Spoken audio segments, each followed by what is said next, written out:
रायरेश्वराची शपथ. बालशिवबाची प्रेरणादायी कथा. खूप वर्षांपूर्वी महाराष्ट्रातील सह्याद्रीच्या डोंगरांमध्ये एक छोटासा मुलगा राहत होता. त्याचे नाव होते शिवबा. तो इतर मुलांसारखा खेळायचा, धावायचा, घोडेस्वारी करायचा. पण त्याच्या मनात एक मोठे स्वप्न होते. आपल्या लोकांना सुखी आणि सुरक्षित पाहण्याचे. शिवबाची आई जिजाऊ त्याला रोज रामायण, महाभारत आणि शूरवीरांच्या कथा सांगायची. त्या कथा ऐकून शिवबाच्या मनात धैर्य, न्याय आणि स्वाभिमानाची भावना वाढत गेली. एके दिवशी शिवबा आपल्या मित्रांसोबत डोंगरावर फिरत होता. दूरवर त्याला काही गावे दिसली. त्या गावातील लोक अनेक अडचणींना सामोरे जात होते. काहींवर अन्याय होत होता, तर काहींना भीतीमध्ये जगावे लागत होते. हे पाहून शिवबा विचारात पडला. त्या रात्री त्याला झोपच लागली नाही. तो सतत विचार करत होता.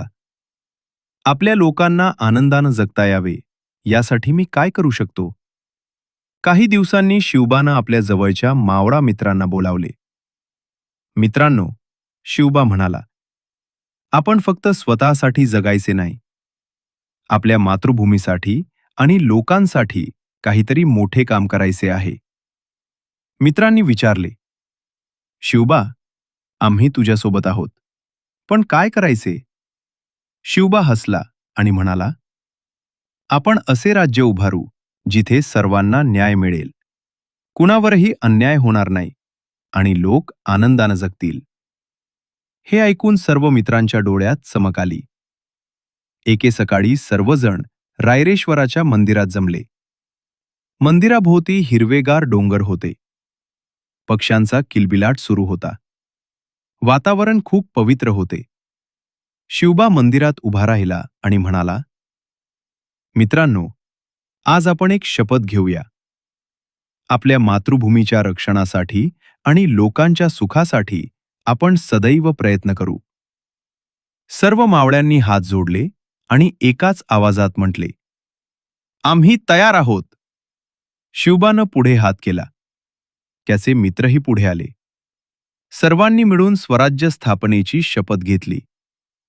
त्या दिवसापासून शिवबा आणि त्याचे मित्र अधिक मेहनत करू लागले.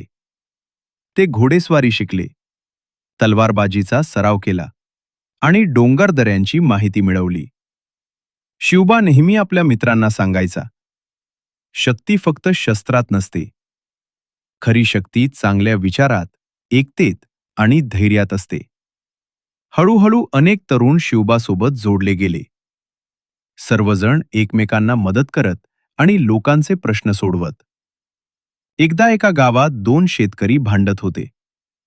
शिवबा तिथे गेला. त्याने दोघांचेही म्हणणं शांतपणे ऐकले आणि न्यायानं निर्णय दिला. शेतकरी आनंदानं म्हणाले, शिवबा, तू खरोखरच आमचा मित्र आहेस.